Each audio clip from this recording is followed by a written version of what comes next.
Assalomu alaykum. Bugun sizlar bilan Koreya haqida gaplashamiz. Agar sizlar Koreya K-dramalari, Koreya madaniyatiga qiziqadigan bo'lsanglar va o'qishga kelmoqchi bo'ladigan bo'lsanglar, bu video sizlar uchun. Bugungi videomizda Koreyadagi top universitetlar va grantlar yutish, grantlar turlari haqida gaplashamiz va qanaqa sohalarga kelish kerak, shular haqida gaplashib o'tamiz. Koreyada o'qish nima uchun bunchalik qiziqarli va ko'pchilikning ichida ommalashgan? Chunki Koreya faqat kimchi va K-dramalar davlati emas, bu yerda ta'lim sifati ham juda ham yuqori hisoblanadi.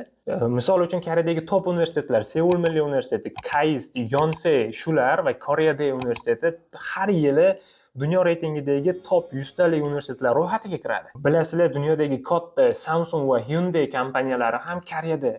Agar sizlar o'qishga kelib, o'qishni bitirgandan keyin shunaqa katta gigant kompaniyalarda ishlamoqchi bo'lsanglar ham bu juda ham yaxshi imkoniyat bo'ladi. Koreyaning eng zo'r universiteti bu Seul Milliy universiteti. Bu universitet dunyoda 30 talik, 40 talikda yuradi doim va kontrakti juda ham arzon, chunki bu milliy universitet davlat tomonidan ta'minlanadi va chet elliklarga juda ham ko'p programmalar tavsiya qiladi.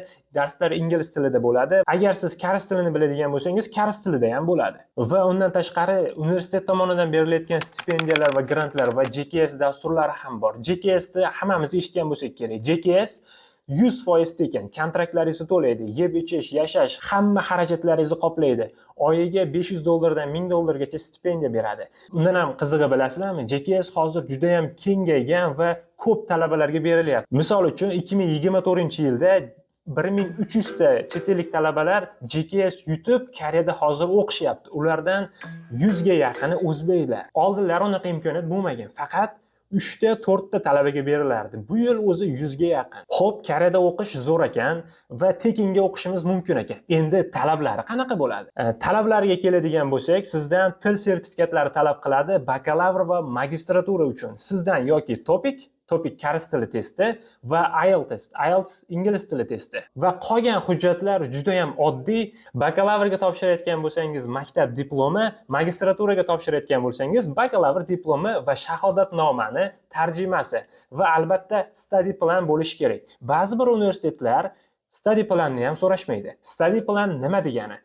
Koreyaga nima uchun kelyapsiz? Nima uchun Koreya davlatini tanladingiz? Nima uchun bu universitet va nima uchun bu soha? O'qish davomida nimalarga e'tibor berasiz? Nimalarni o'rganasiz va kelajakda nimalar qilmoqchi? Xullas, orzularingiz haqida batafsil yozasiz. Study plan universitetga qabul qilinishga va grant, stipendiyalar berishga juda ham muhim. Bunga e'tiborli bo'lasiz. Agar siz hozir ingliz tilini ham, koreys tilini ham bilmaydigan bo'lsangiz, qaysi biridan boshlashni bilmay turgan bo'lsangiz, kommentariyalarda IELTS yoki TOPIK so'zini qoldiring. Bundan keyingi video albatta shu mavzuda bo'ladi. Agar sizga koreys tili kursi kerak bo'ladigan bo'lsa, men o'zim Telegram kanalimda koreys tilidan darslarni yo'lga qo'ydim. Hammasi 100% tekin. Telegramning linki shu videoni tagida bo'ladi. Koreyada talaba bo'lish qanday? Koreyada talaba bo'lish juda ham oson. Qimmatga ham tushmaydi. Agar siz JKS yutib keladigan bo'lsangiz, xo'p, hamma narsa tekin. Stipendiya olib, pulni orttirishingiz ham mumkin. Agar kontrakt bo'lib qoladigan bo'lsa ham, yotoqxonalari juda ham arzon va siz yotoqxonadan tashqarida bir o'zingiz ham biror bir xona olib yashashingiz mumkin bo'ladi va O'zbekistondagi hamma mahsulotlarni Koreya do'konlaridan topishingiz mumkin bo'lganligi uchun uyda o'zingizga taom pishirib yesangiz ham bo'ladi va shuni hisobga oladigan bo'lsak, oyiga $300-400 ga bemalol yashashingiz mumkin, kontraktlardan tashqari. Do'stlar, Koreyada o'qish bu shunchaki diplom olish emas, bu yangi hayot, bu yangi sharoitlar, yangi imkoniyatlar. Agar videoni shu yerigacha ko'rgan bo'lsangiz, nima qilib o'tiribsiz? Turib koreys tilini o'rganishni boshlamaysizmi? Keyingi videoda universitetlarni qanday tanlash va ularga qanday hujjatlar tayyorlash haqida batafsil tushuntiraman. Shuning uchun obuna bo'lib qo'ying. Keyingi videolarda o'tkazib olmang deyman-da.